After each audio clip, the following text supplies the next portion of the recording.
Drunk white women are just regular white dudes.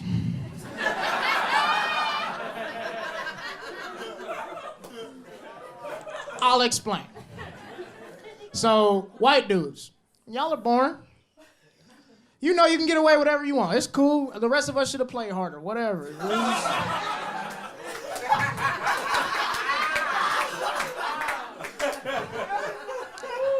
But white women, what activates y'all is y'all get about 3 tequilas in your system, you be on some Chad shit, all right? So I'm at this rooftop party in New York. This drunk-ass white girl is just going on and on about how she hates Donald Trump and she hates that he gets away with sexually assaulting women and all this kind of shit, and that he, doesn't keep his hands to himself. As she's rubbing my chest after I've told her to stop,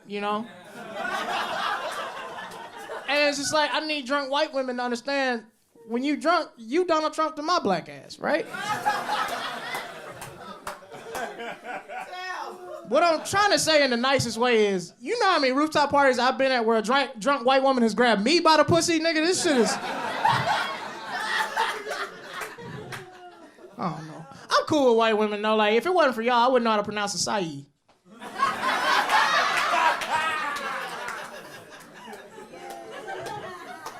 I thought that shit was AK Bowl for like 23 years, nigga. This is... What's up, y'all? It's me, Niles Abston, your host of Niles Abston's Big Ass House Party, the #1 party podcast in the world. Hope you enjoyed that joke at the beginning, man. That was I wrote that summer 2019 in New York City. I was at a rooftop party with another comedian, and this white woman wouldn't quit touching me. And so I wrote that joke literally on the train, leaving that party, going to a show. And so I wrote the joke on the train, and then I did the joke at the show right off the train, and it killed. And it was like one of the coolest feelings in the world, because it was just like, it just happened. I wrote it, then I got to do it. And that's like the dopest thing about New York City comedy, is like the city's so accessible. So like you can just get up and go. In fact, most of Girls Don't Twerk the Jokes was written on New York City subway trains in summer 2019 when I was living there.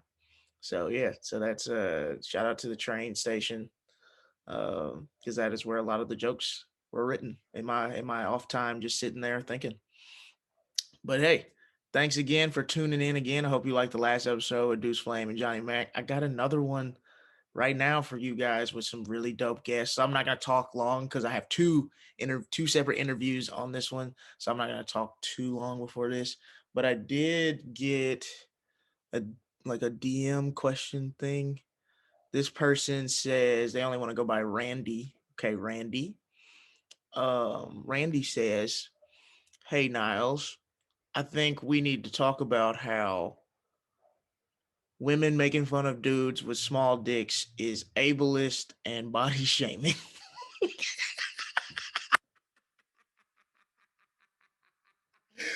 Oh my God. I'm gonna be real with you, Randy. That ain't got shit to do with me, nigga.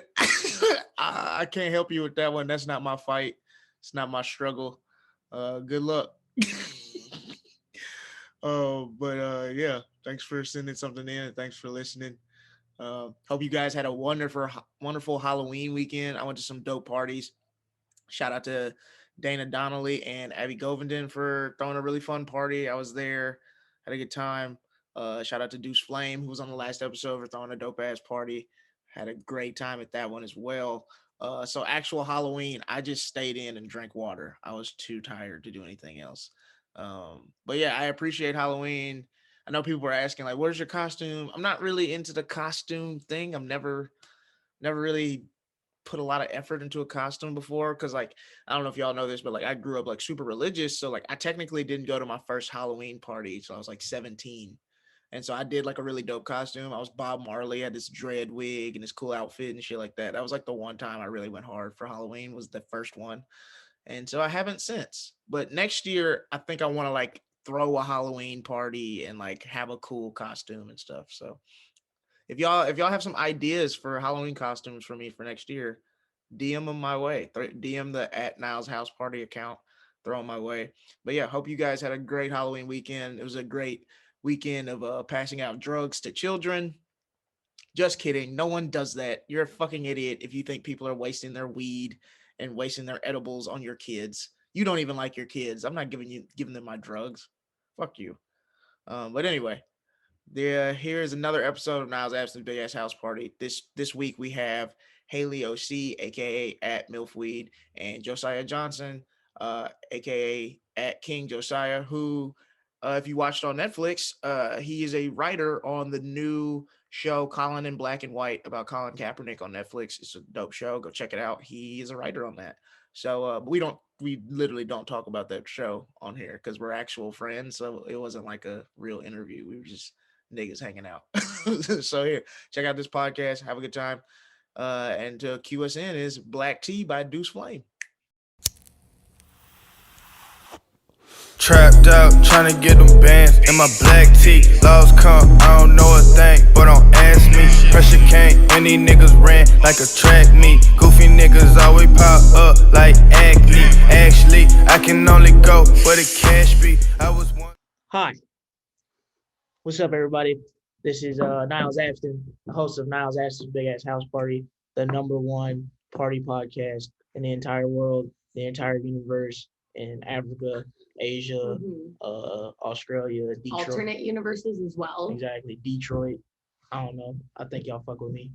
Probably not. But anyway, my mom might listen to this, so that's cool. Anyway, I'm here with a very special guest. I'm really hot. We're both really hot. And if you know her, then you already knew that. Yeah, exactly.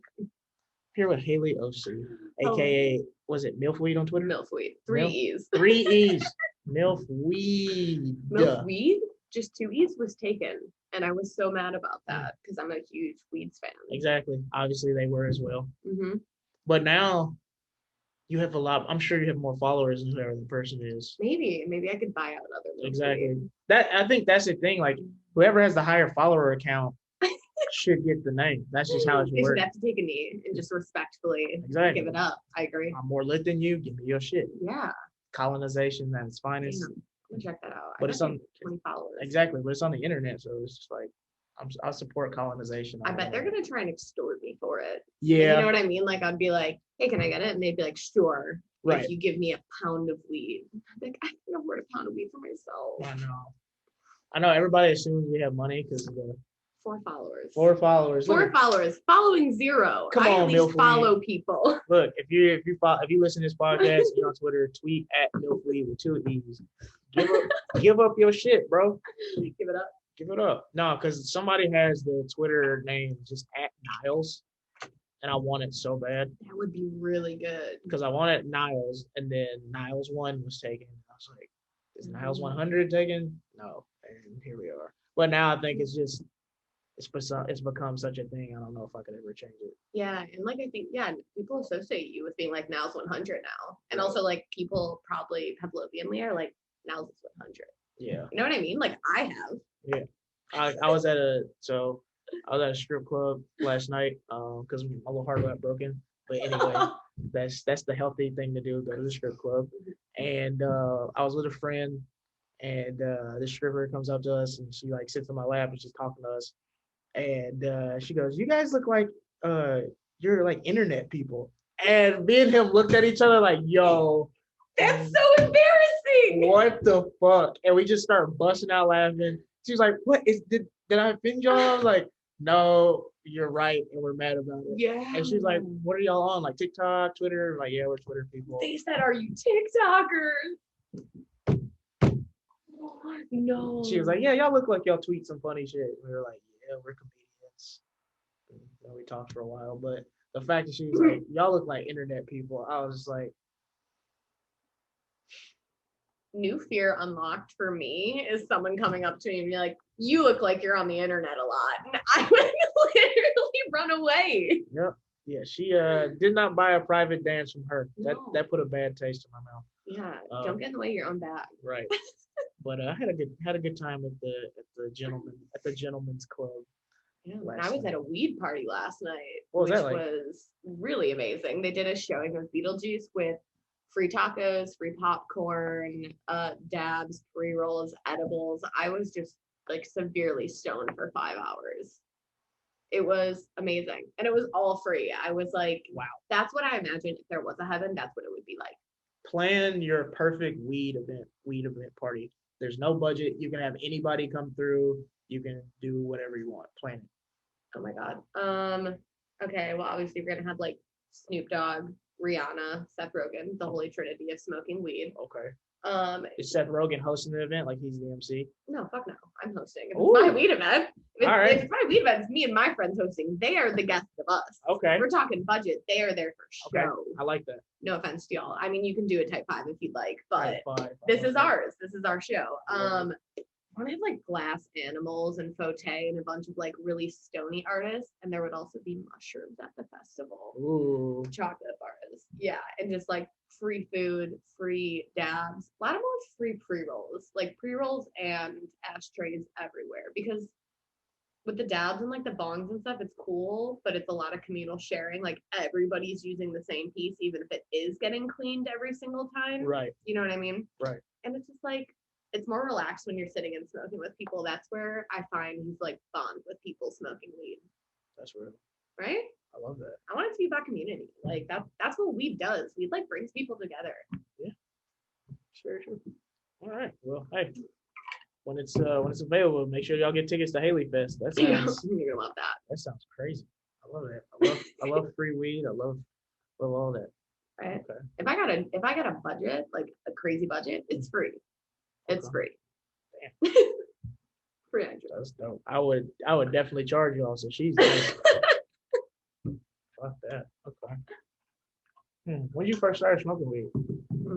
I was 15 and I did it the very stereotypically like Midwestern kid way. We smoked out of an apple. So, you know, like you carve out the top and then you make a little hole for the smoking out of. Yeah. You load it and you smoke out of an apple. Wow. I think I did the apple thing once, but the main thing we would do is we would make water bottles into like bongs basically. Yes. And like you light like one part of the water bottle and then the front part was like the weed. It was a lot. Dude, I had a friend do that with dabs in college. And so like, but nothing has ever looked like we have been doing a harder drug than weed when we were doing dabs out of a water bottle. Yeah. It looked so aggressive and people were like, can you guys go do that in the bathroom or something? Yeah. You look like you a character from New Jack City doing that shit. Because like, I remember we made one out of a Pepsi can. Like, we did all kinds of shit.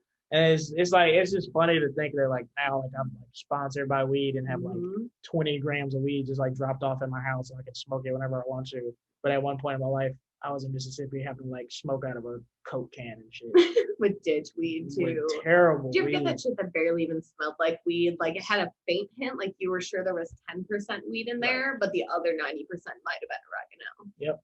Yeah. Good old high school. That's dumb. God.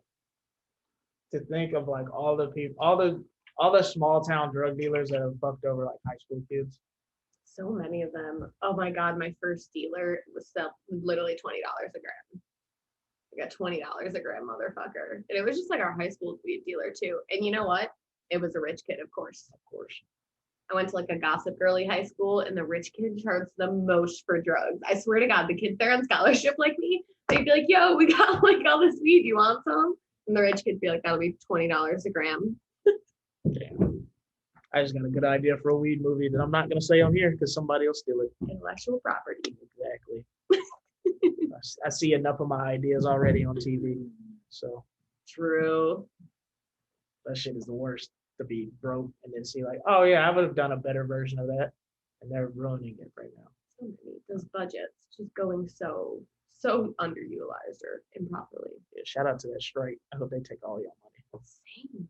I hope people just don't work for months and the film Mhm. industry loses all their money. As someone who just finished PAing, this strike is so much more than necessary. Yeah. When I called like my family back in the Midwest to tell them what working as a PA on a $300 million budget movie was like, they're like, no, that's illegal. You can't be working that much and doing that. And I was like, no, yeah, the hours, they're not illegal. I don't know how they do it, but it's not. It's honestly, it's ridiculous because like, and then especially with the strike, people are literally asking like, "Hey, can we just like be treated as human beings?" And all these studios and shit are like, "No." No candy. Like it's wild because like you couldn't work at McDonald's and get paid like that for that many hours, or you couldn't work at like any other minimum wage spot. Like it just wouldn't. You couldn't do that. So it's wild that like movies and TV shows is the place where they're like, yeah, we're gonna screw everybody over, because that's the other thing is like nobody's dream is to like work at McDonald's, but out here it's like there's so many people, their dream is like, I want to work on movies and stuff, and so that's how they get you. Like, well, you'll do whatever it takes to work on a movie, and so that's how you end up working like some shit job for shit pay, because it's just like you want to work your way up or pay your dues or whatever that bullshit means. But like at a regular job like Burger King, you don't pay your dues at Burger King. It's like to become the king. Exactly. You just pay me what I'm supposed to get paid and then go home and I don't tweet about you. That's so true. I am ready to start tweeting about it now that I'm done with it. It's ridiculous. No, that's because yeah, it is. And then just like the unsafe work conditions. We saw what happened not too long ago with that whole situation on that Rust film, and so there's just a lot of stuff like Hollywood gonna have to have like a reckoning with how they treat below the line people, because it's definitely like this whole like it's definitely a lot of disrespect. But it's like at the end of the day, it's like you need PAs, you need lighting people, you need gaffers, you need props department. Like you don't have that. Like it's just Nicolas Cage sitting there with nobody around. And like how insane would that be if you just see Nicolas Cage just screaming into the void and there's no camera people around? So it's just like treat these people better. Yeah. So that's my take. That was a hot take, but I think Hollywood may be ready to accept it after like 3 months of striking and losing billions of dollars. So that would be great. Let's manifest it. We're gonna pray for this. It's in the cards. I feel it. Let's see. You're from Chicago. Yeah. I was there 2 months ago. Excited. Well, a month and a half ago, and it might have been one of the best weeks of my life. And that was your first time, correct? First time. Yes, I love when people go to Chicago for the first time. As a hometown, it really fucking rocks, and it's like one of the coolest cities in America, but it's just not entertainment, and that's also kind of what makes it cooler. No, it's exactly what made it cooler, because it's just like every waiter or waitress I had wasn't an actor. They weren't monologuing to you, they were just reading the specials. Exactly. My Uber driver wasn't trying to sell me on a script. I smoked with my Uber drivers when I was back in Chicago last Christmas. We were just like hitting our weed. That's fun. It was great now that it's legal there. Although I have conflicted feelings about the legal weed in Chicago. Did you buy any while you were there?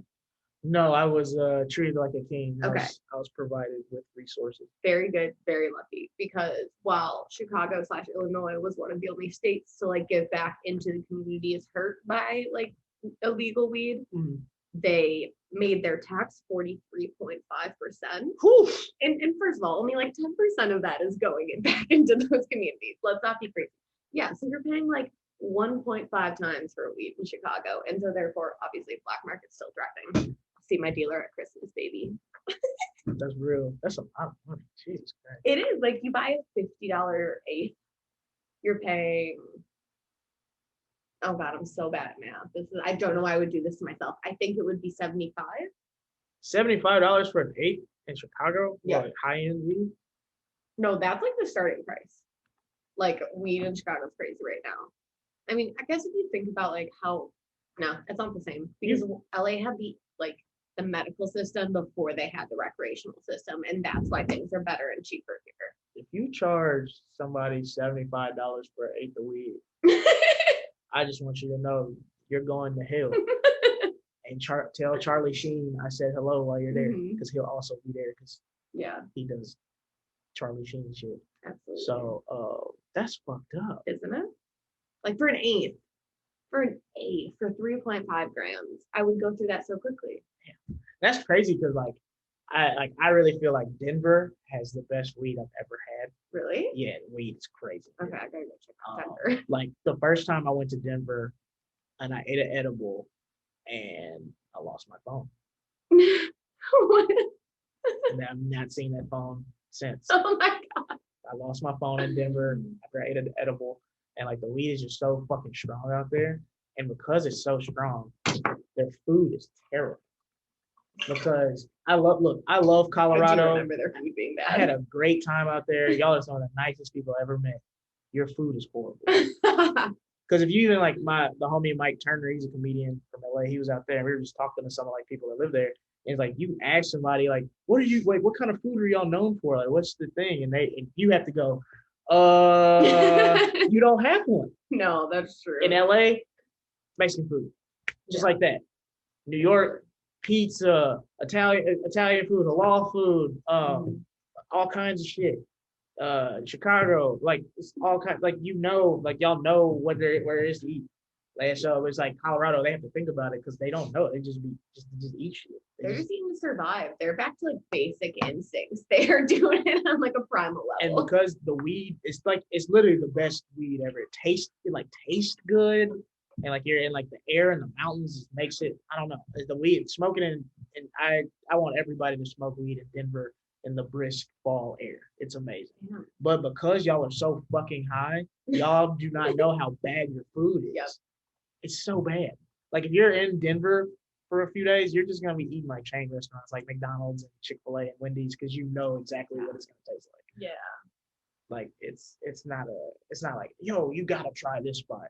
No, they always tell you gotta go to this dispensary. Because that's where you go. You go to dispensaries and breweries in Denver. Some of the best breweries I've ever been to. They have such good beers and stuff. But yeah, food, no. Did you go to any smoking lounges while you were in Denver? That's one thing I really like that they have that I wish like LA had or Chicago, New York. Yeah. That I think they will in like 5 to 10 years. But like just places like you can't buy weed there, but you can go bring all your weed, go smoke. There's couches, there's like a bar, non-alcoholic, but like refreshments, there's food, there's rigs and stuff. Like you can do everything there and just chill out with other stoners. Exactly. Yeah. There was an illegal one in LA that I would go to like all the time, and we would do comedy like 2017, but then they got raided and shut down. Mm-hmm. But they're probably open again. It was so but I've never been to one in Denver. That's like the next thing I want to go. I want to do that. But yeah, his food's terrible out there. Weed's amazing. But like Chicago, like that was just every day it was just some of the best food I ever had. Oh, it's so good. Like I had Portillo's the first day I was there.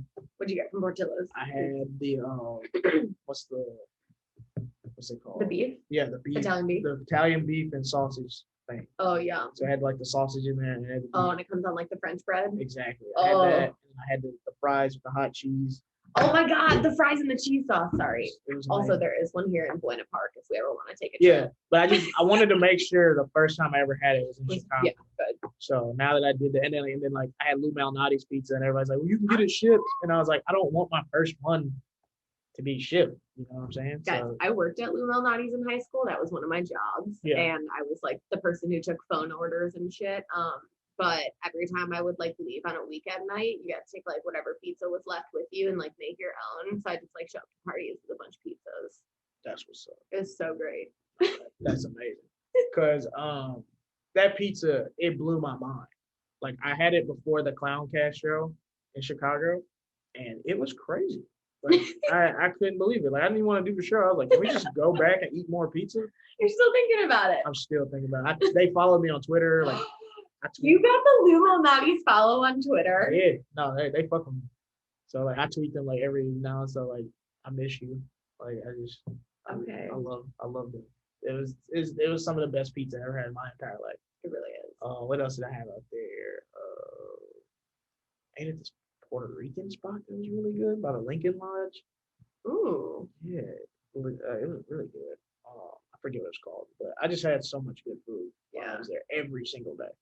And so I was like, man, Chicago is like slept on for sure. Mm-hmm. It's so goddamn cold half the year.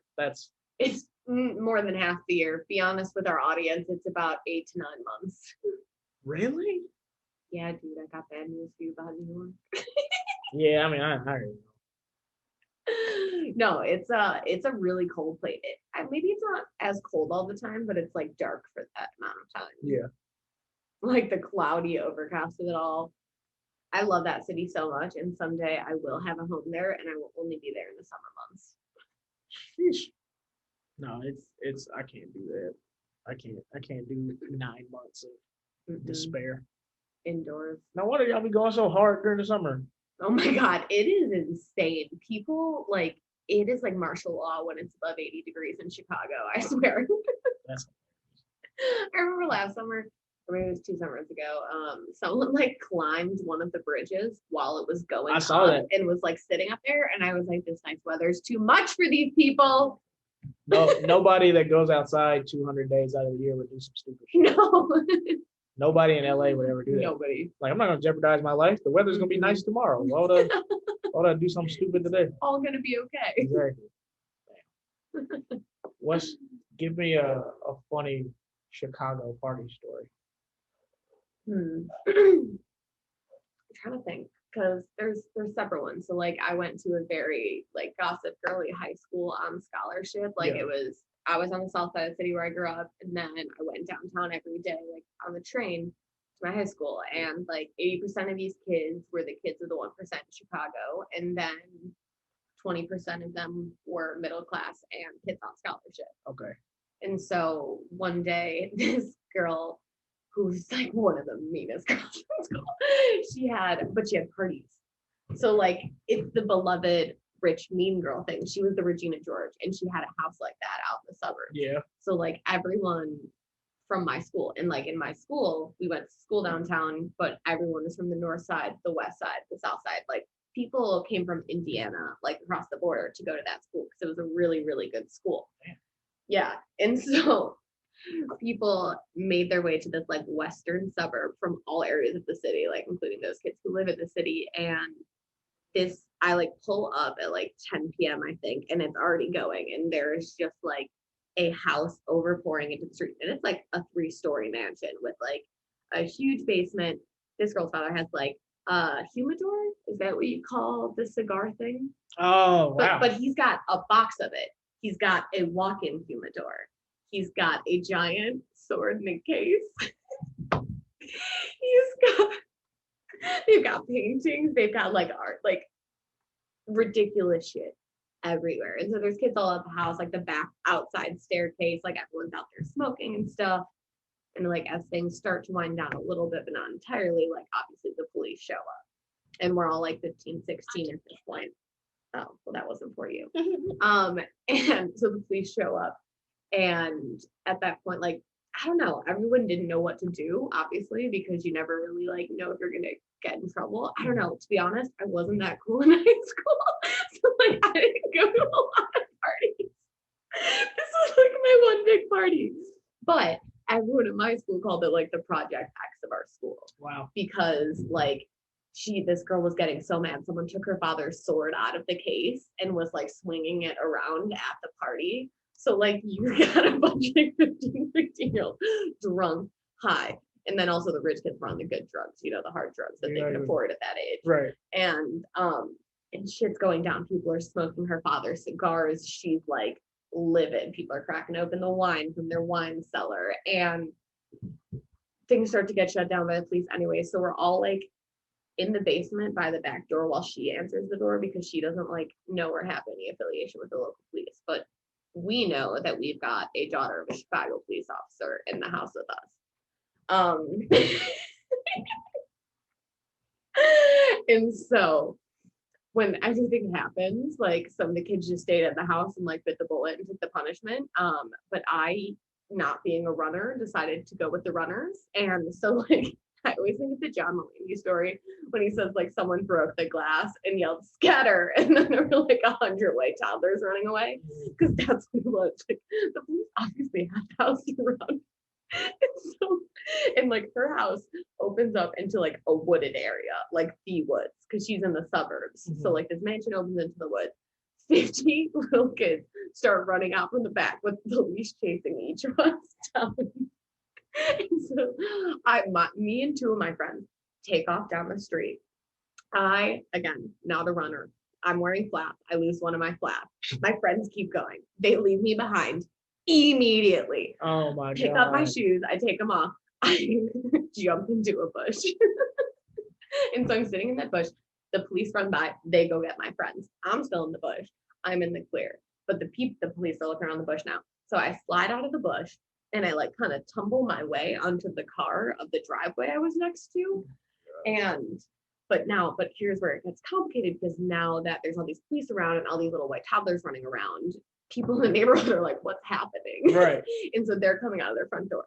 So I'm halfway under this woman's car, and she comes out of her house and she's like, what are you doing under my car? And I was like, ma'am, if you could please keep your voice down. I was at a party. I was like, I just got into college. I've never been to a party before. Oh my God. Like reasoning with her from the bottom of my heart. I was like, I never go out. I'm not even from this neighborhood. I'm not just doing this shit. I was like, I really can't get in any trouble. Right. I'm not built for this, lady. Exactly. She was like, fine, just get away from my car. And so I got away from her car and I went back into the woods, and I found a group of kids in the woods. And they're like, we just gotta wait for the police to die down. And I was also with the school drug dealer in the woods, and he was like, we can't get caught because this kid had like Molly, coke, weed, pills. Like he had everything on him. And he was like, I cannot afford another one. I was like, another one. Yeah. So it wraps up pretty neatly though. I call my mom. I'm like, and so these were city kids that I found. So they're all driving back to like Lincoln Park, Roosevelt, like the area fire school they all live near. Right. And I was like, can I get a ride back to the city with you guys? And it's like 2 a.m. at this point. And I call my mom. And I'm like, Mom, can you come pick me up at school? I was like, my friends are with the police, and the city kids gave me a ride back to school. Can you come get me? No. I get there, and like they drop me off. My mom's there, and she goes, I'm so proud of you for not getting caught by the police. Yo. Like I was a boring kid to my mom. My mom was a troublemaker, and I didn't do shit. And so she was like, finally, she's got a life. Finally. And then you didn't get caught too. Because usually I didn't. She was so proud. Yeah. Because usually like those kids are like never doing anything. Yeah. The one time they go out, some shit goes down. Exactly. I'm telling you, like at the holidays, she told my family about this. She was so proud. Like she was like, yeah, I had to pick Haley up at 2:30 a.m. at her high school. Look at this little rule breaker. That's hilarious. Oh God, it was funny. Wow. It was wild shit. Did you have anything like that at your high school? Oh yeah, we definitely had some crazy nights like that. I definitely should have gone to jail a few times. Probably no, I'm lying, more than a few. I should have definitely gone to jail. But yeah, there were most parties got broken up by the police because it's just like I lived in a small town in Mississippi, nothing happened. And so as soon as somebody found out, I was like, do I smell fun in the vicinity? I'm calling the police. Calling the fun police. Exactly. No, that shit was crazy. Wow. So he was in the bush. Yeah. I'm telling you, like I was an outdoorsy kid because I was Midwestern, so I like grew up fishing and camping and shit. But like like I said, I was not a cool kid. I was not a popular kid. Like I did not go to parties. And then the one time I went, I was like, my friend. And those, you know what? I'm not friends with either of those girls anymore. The two who kept running when I fell. Damn, y'all ain't shit. Not shit. Wow. Yeah. But they got caught. They literally like left me a voice message from their phones, like in the back of the police car. And I was like, that's funny because I'm safe and sound in my little bush. Damn. I'd be pissed. If somebody I ditched got home safe and I did some fuck shit to get away and still got caught by the police. They called me. That's why y'all got caught. The universe did that because y'all was on some fuck shit. Yeah, they were pissed. They called me the next morning. They were like, how the fuck did you caught? My mom had to pick me up from the police. And I was like, barely. We got like literally the girl at our school whose mother was like a CPD chief came and like she was like, I'll take care of this. That's a nice little privilege to have. Mm-hmm. Damn. Yeah. It was wild. Well, that's the episode. That was fun. That's high school. That is high school in Chicago. Yo. Yeah. Glad I got like at least one good story, you know what I mean? Yeah. Like I didn't go out much, but I went out and I got this fucking story. That's pretty good. Hey, this is the #1 party podcast in the world. That's what we do. So if you got a story that you want featured, or any questions for me, DM the Niles House Party account on Twitter or Instagram. 'Cause I think the text message thing is messed up right now, so we're gonna get that fixed. But yeah, hit me with those stories, hit me with those questions. On December 11th, Haley will be opening up for me.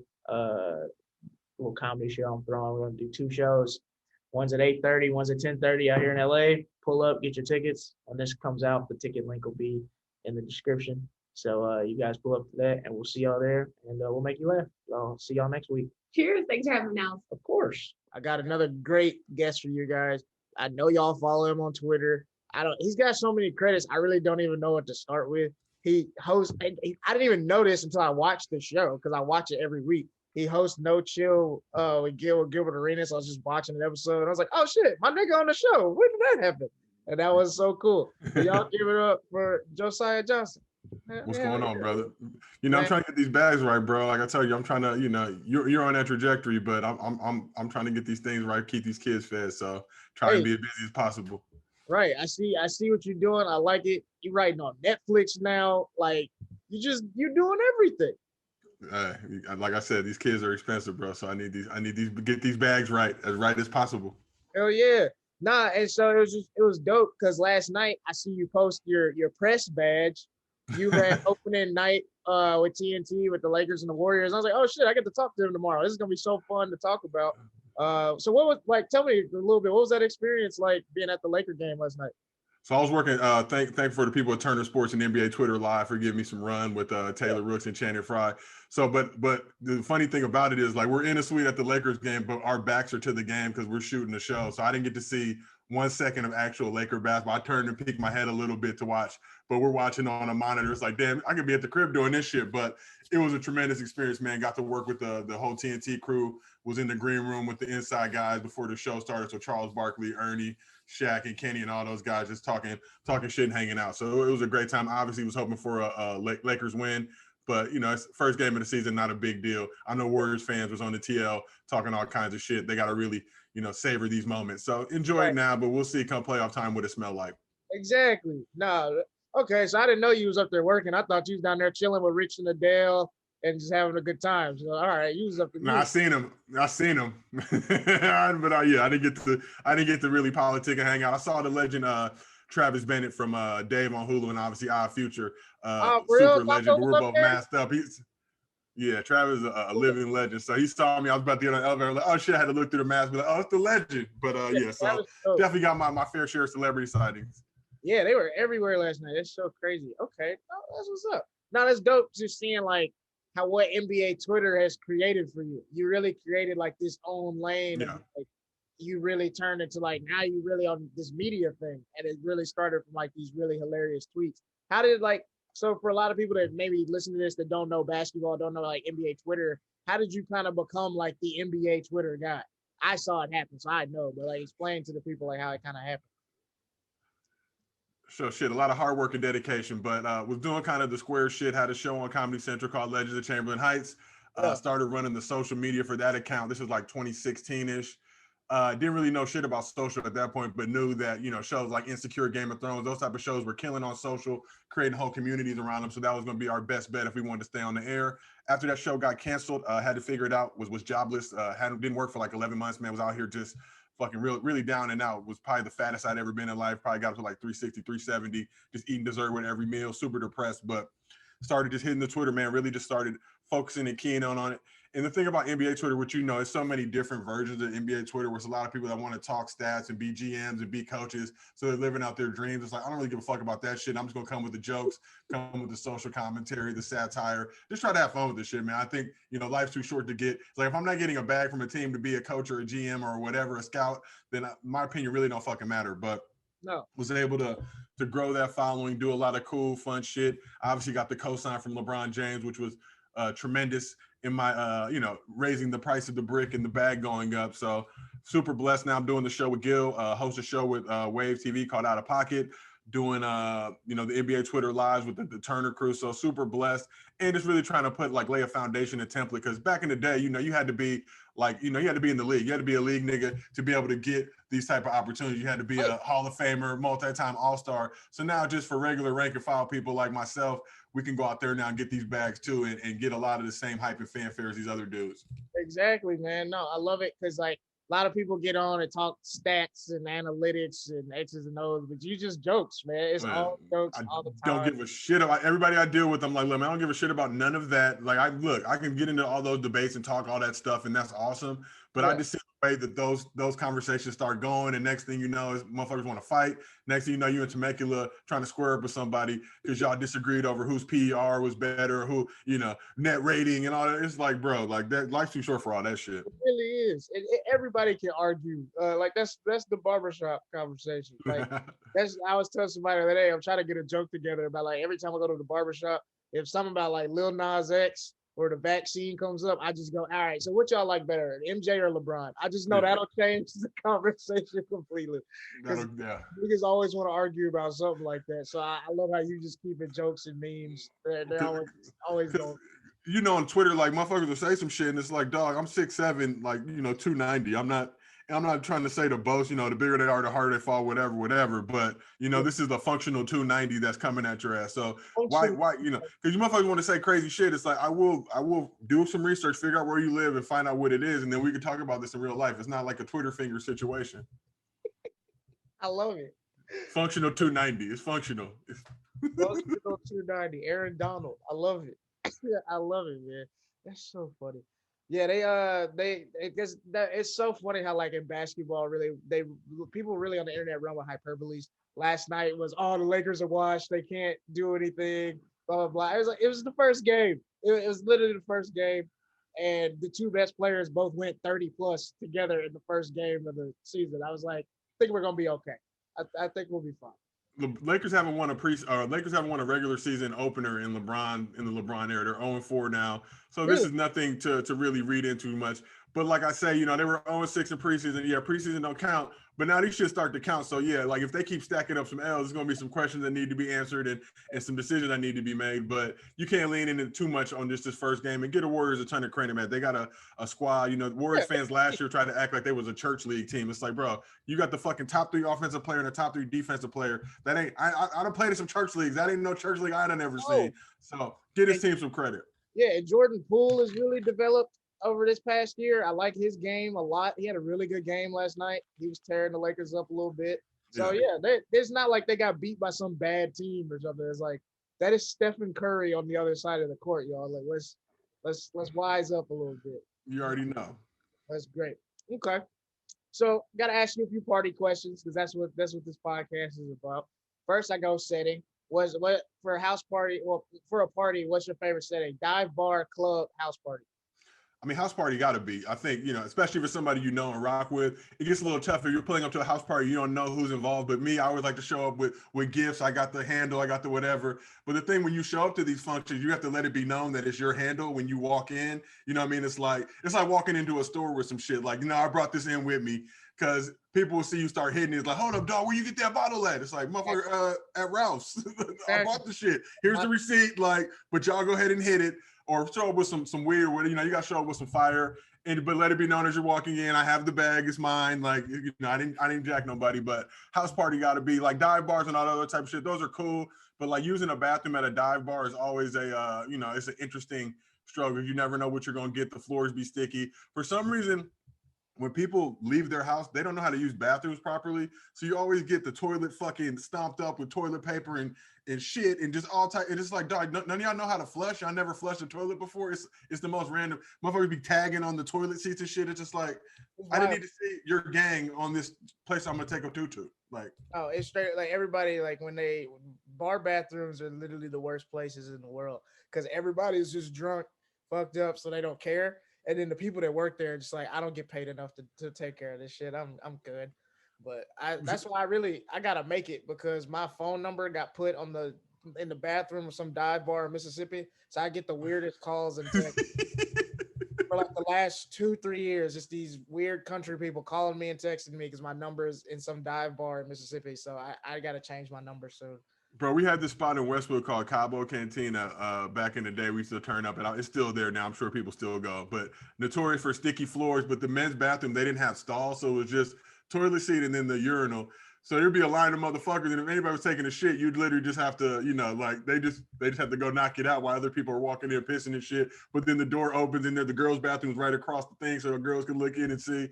But this is, and I'm like, yo, this is not the life I want to have, once I become an adult. I don't want to be living this life past 26, 27. Yeah, you can't have no shame in that bathroom. Yeah, like, you just gotta own it. You gotta go ahead and knock it out and just keep. I never seen anybody wipe, but I have seen people on the stall letting it go. So That sucks. Cause I wouldn't want to wipe with another person in there. Like that just would not. Ugh. I'd have to just wait. I'm like, hey, bro, can you like leave for a second? Like, God, why did anybody ever be like, hey, y'all should fix this? I mean, look, I don't think they had the resource or the bread, but Cabo Cantina is like notorious for the 2-for-1 joint. So, you can't go to a 2-for-1 spot and really expect much. Right. It's the reason you get what you pay for. So, exactly. God damn it. No fucking stalls. And that was when you were at UCLA, like in college? Yeah, that was college years and little bit post-college when we were still trying to figure life out, but didn't have no bread. So we had to make it really stretch with the janky tequila. So can you give me like a good party story? It could be from the Westwood days. It could be from before, after. It could be last week. I don't know how you living right now. So favorite party story. So every year back in the day, SB Week, they would do a party at the Playboy Mansion. So I was working in media at that point. I had a website called Jersey Chaser that, it was just like, just me and a couple buddies. We put up funny stories, but actually led to Legends of Chamberlain Heights getting made. So I don't want to downplay it. But Playboy Mansion, so they would do like, a red carpet. So you could basically get in. So it was for like celebrities, superstars, obviously Playmates, all that good shit. But you could get in as media. So basically 1 year, I want to say we hit up like 4 or 5 different media outlets, just like, yo, can we say we're representing y'all? We got like 25 people in that motherfucker. We just are deep on the red carpet, but most of the people aren't there to work. They're going to turn up. So what they would do is they would just take their media credential off, just try to slide in and pretend like, they were a part of the function. It was all you can eat, all you can drink, super turned up. I was actually there doing real work, trying to put pieces and videos together. So interviewing guys like Westbrook way back in the day when he was with the Thunder, Martellus Bennett, Iguodala when he was like with the Sixers, all types of legends. Then basically dipped off. And the funniest part of the story, Kyle Long, who was an O-lineman for the Bears. I think he's on the Chiefs now, but fucking living legend. It was like Kyle Long's rookie year. So this motherfucker just turned up, smoking heaters and shit. I always joke with him about it. Like I knew from that moment, like, bro, you're one of the biggest legends I've ever seen. And me and him are friends now. We ended up flying on a plane back together from Chicago one time. And he was sitting right behind me. We were just cracking jokes and shit. Then we ended up just connecting. But he was out there getting turned up. So we basically all like 25 of us basically just dipped out. And on the red carpet, like when you give your media affiliation and shit, they've got these handlers that'll come through, trying to, we'll get you this guy or that guy. So like about 20 minutes into it, everybody had just fucking disappeared. And there were just all the spots where we were supposed to be, but everybody just ran into the party. But one of your more legendary parties, this is when Hugh Hefner was still alive. So he's really turning up, getting it. This is around the time when motherfuckers were getting like staph infections and shit out of the grotto, but we didn't really go in there and get all that cracking. But, got to the Playboy Mansion. That was always a dream of mine. So I got to check that off my bucket list. And the Playboy Mansion was cracking. It was tough though, because you could tell like 80s, 90s, it was probably like, it was probably a hotbed for HIV and just all the shit going on in the world. Because niggas were really out there getting it out there. But 2000s, it had toned down and it had seen better times, but it was still the shit. Wow. Playboy Mansion? Yeah. Oh, I'm jealous. As a kid, like that's definitely like, man, one day I want to go. And then like the Fresh Prince of Bel-Air episode where they go hang out up there. That's what made me definitely want to go. Yeah. But like R.I.P. Hugh Hef, but that shit is over. Like we pulled into the gates. We're like, damn, they can't kick us out now. We in here. Like, but yeah, it's cracking. Damn. Wow. What was the food like? Good snack. The thing is, anytime I go to a function, I'm more concerned with the snacks than anything. So the shit got to be hitting. But they came through with the sliders and just the good snacks. People coming through carrying, skimpy, no boobies out or nothing like that, because it was an SB party. Yeah. I've heard other functions. Obviously, it was some chicks like just straight spray painted on dresses and shit. But it was a good time. Good time to be alive. That's what's up. Congratulations. That is. I'm just like, wow. Like somebody I know got in there. Like I'm just excited. I feel like I went. That's amazing. If it ever, I don't know what happened to it, but if it ever kicks back up, because then the years when they were having all like, you know, Playboy had like, they were like staph infections or all types of shit was happening. Motherfuckers getting all types of exotic diseases. They shut it down there and moved it to like a regular spot. But if it ever gets cracking again, I would definitely put you on the list and get you in there with me. Man, that is wow. That is just amazing. Thank you so much. That is so nice of you. No, that's just a dream of mine. I just know like with COVID and everything, like that would have got shut down real quick. For sure. There's no way. Or unless they just all quarantine in there together. That'd be quite. Hey, it's not a bad place to be. That'd be quite not a bad place to be for a week. That'd be quite the reality. That's amazing. All right. So next, I want to talk about league fits because I don't get to talk to too many people about some of the best. Like, who do you think are some of the best dressed like NBA players out there that the locker room stuff before the games and shit? I mean, Kyle Kuzma, former Laker legend, now on the Wizards. He really would get in his bag. Westbrook came through looking like, one of the Fat Albert crew yesterday with the fit. But Westbrook, it's funny. I knew Westbrook at UCLA, and it was amazing to see him come out of his shell and finally just start embracing, like, because at UCLA, he's just a regular dude. Obviously, he came from the hood, so he didn't have a lot of money for clothes and shit.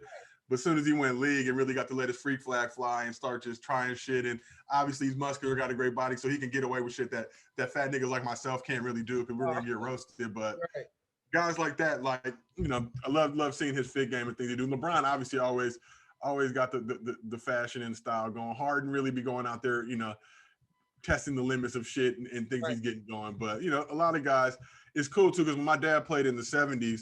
Like them dudes like really pride themselves on wearing like the tight basic shit you could wear to the disco, get it in, because they always had an agenda or what was cracking after the game. The league wasn't where it is right now, so they can still pull up to the club and not really have to worry about shit. Yeah. But so now it's great to see that kind of that renaissance or rebirth of the style that they had back in those days. That's awesome. Your dad played for the Bucks, right? Yeah, he played for the Bucks, the Clippers, and he finished his career with the Warriors. That's so dope. League dad. I love that shit. Because I be seeing like the stuff y'all post on social media and everything. So like it's always funny just see it, like, because he was with TNT yesterday too, right? Yeah, he did an interview pregame. He was at obviously the Bucks. They had the ring ceremony and all that shit. So he was out in Milwaukee, and now, but his life is great because he gets to travel with the team. So he basically he gets to get treated like a league player now. So they fly first class. They got the personal chefs on the flights and all the it's a different. I've never done it. I've never flown on the league plane, but from everything I hear, it's a tremendous experience. Where personal meal, it's nothing like flying. Fucking Spirit or whatever the fuck is going on nowadays. Right. Like you getting good meals, big seats, all that loveliness. So he travels with the Bucks throughout the season. Was he with them? They're actually going to Miami, so they're probably going to take an L. Next game they play, don't be surprised they take an L because Miami, is cracking. Yeah, no, the Heat looking good. The Heat looking good. Tyler Herro said, "Put my name up there." You know what I'm saying? Hey, look. Look, if that's how he. We're still trying to figure out up where, but we're gonna see. We're gonna see if it belongs up there. Right. No, that's dope. No, I see you on the league flight real soon. Because I mean, just seeing like I met you at 2016, and to see where like it went from the basketball tweets to TNT and shit. Yeah, I see it. No, that's dope as fuck. What's funny is I pulled up our old first email exchange. I just wanted to see because like I told you before, like you were super proactive. And that's one thing I always super respected about yourself. Even back then, it's like, yo, I'm up and coming, but whatever. My thing back then was like, I want to try to help out as many people as possible. It's still my thing today, but I always try to vet people because be some people like, oh, let's do this, that, whatever. It's like, bro, you're not doing shit. Like, and I'm not here to be Google for you. There's shit you can just ask Google that I really can't like. I'm just gonna tell you the same shit Google's gonna tell you. But people like yourself, I'm trying to get into this comedy game. I'm trying to do whatever. And sometimes people just need to hear it because there's a lot of assholes in this industry, in this space that are threatened by people like me, people like you who are trying to make it because they're like, damn, I'm thinking I might take some food off my table. But me personally, I'm just like, look, let's all get it. And if you do boot me off, then fucking that means I needed to work harder. Like it ain't shit, you know what I mean? Like somebody was gonna do it. Exactly. No, that's real. That's that because like I always thought that was like a thing people just said. But now that I'm getting older and kind of I'm getting to the point where I could possibly take somebody's job or something like that, you definitely can feel like some niggas like, no, this nigga might take some food off my table. I'm not gonna fuck him. Fuck with him. Like they'll smile. The thing about Hollywood, I tell everybody, they'll smile in your face about everything. Like that's their way of calling you nigga. Like, oh, we love you. Like, nigga, like we love you, but we're just gonna fire you and fucking make sure you don't work for a while. Like, you know, but we love you though. Like, oh yeah, your shit's great. Oh, this was great. Like, so great that I'm not gonna hire you. Like, motherfuckers love telling you how much they love you when they're passing on some shit. Like, oh, but they love you still. Like, motherfucker, I wish they hated me and just bought the shit. I don't care about, like, that love is not doing shit for me. This is the same conversation I had with my manager a few weeks ago. I was like, if they love it so much, why am I still broke? What's going on? Why am I? I told my people don't fucking just look. Tell me yes or no, because I don't want to hear that bullshit. But they want to work with you on some other shit. So some other shit besides the shit that I have, like that don't make any fucking sense. Right. I have some shit right here, but you want me to get some other? Like, no, that don't make sense. We got to create a whole nother project now. But yeah, that's something like. And then for me, what they do now is they say I'm super funny, but I'm not the right fit. And then they'll say, but if you have some tickets, we'd love to come see you perform. Like, so I'm supposed to bring you joy after you just crushed my dreams? Like, do you have $10 to $18, whatever? And that's what I tell you all the time. I'm paying that admissions fee now, and I love coming to your shows now. And it's funny, man, when I look at you and your crew and you guys, like, I think I went to the one like a month or two ago. You did, what, a half hour, whatever it was. Mm-hmm. But it was like, just seeing you then and knowing, you're going to be in stadium soon. You're going to be doing all types of shit. So making sure you stay consistent, but knowing the grind now and the struggle, because we all are at that point. And your rest of your crew, I think like Marcus and some other dudes that were there performing, but you can just look and see like, these motherfuckers are gonna be, they just don't realize it yet, but they're gonna have big bags soon. And you're gonna, hopefully the money don't change you, but it's gonna be different now where you can tell people fuck you and all that other shit. I'm getting to the point where I can start be like, no, fuck you. Like, never anybody who doesn't deserve it. I'll just say that. Like, people who know me know I'm a good person, but there's people that deserve those fuck yous that, you know, when you're in a position where you need the bag from them, you can't say, but now I can just be like, no, fuck y'all. I don't really, get the fuck out of here. Sure. No, straight up, because I hate acting, and so I get these auditions sent to me like all the time, and I was like, no, I don't want to play a Nigerian dude, like I don't want to do this, and so like I say no to a lot of auditions, and they get mad at me about the shit. So I had to do one last night. Hopefully I get it because like John Cena's in the movie, so I kind of want to get it so I can meet him. So that would be cool. But the worst is when you get those shits and then it's like somebody like John Cena and say you don't get the part. Now I don't fuck with John Cena now. Like, nigga, fuck your movie, John Cena. Right, I can't see. It hits and it's like, oh, y'all auditioned for that, but you know they went another direction. But I was close. Now that has definitely been one of the weirdest things is like watching TV and being like, oh, I was up for that. That's the nigga they picked. All right. Okay. Yeah, I used to hate on those moments. I would try to do my best to make sure whatever they were doing didn't hit. But now I'm older and more mature, so I can't. See, I'm not there yet. It's a process. Hey. But kind of the funniest thing about being like a black comedian in your 20s, you and all your niggas that have reps are all going out for the same stuff. So it's usually like funny, like I'll text somebody like, hey, you can audition for this lame ass show, and they'll be like, yup. So they'll be like, I'm like, you gonna do it? He's like, yeah, I think I'm gonna do it. I'm like, I'm not. I'll let you go for it, man. Like, yeah, for sure. But because it's only like 7 roles every year on some of these shows, so it's just, you know, whatever.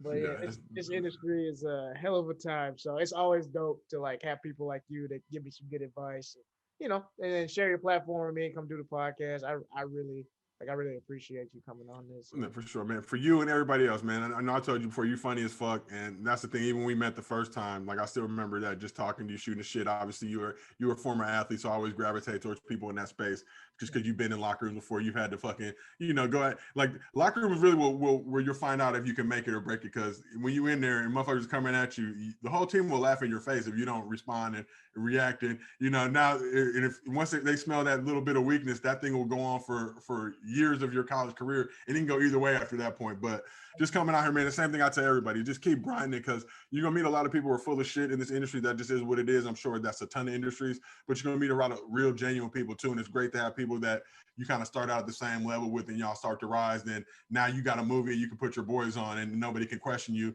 And now the shit hits and it's like, damn, we'll give you a bigger bag, you do whatever the fuck you want. So keep grinding, man, and just enjoy this shit. It's a process. Hell yeah. No, thank you, man. Thanks again for coming on the show, telling us about the Playboy Mansion. Very good. Yeah, man. But this has been another episode, another rendition of Niles Abston's Big Ass House Party, #1 party podcast in the world. If you have some wild ass party stories, y'all know where to find me. Text the number, send in those stories so I can talk about them on the top of the episodes. And I'll see y'all next week. Appreciate it.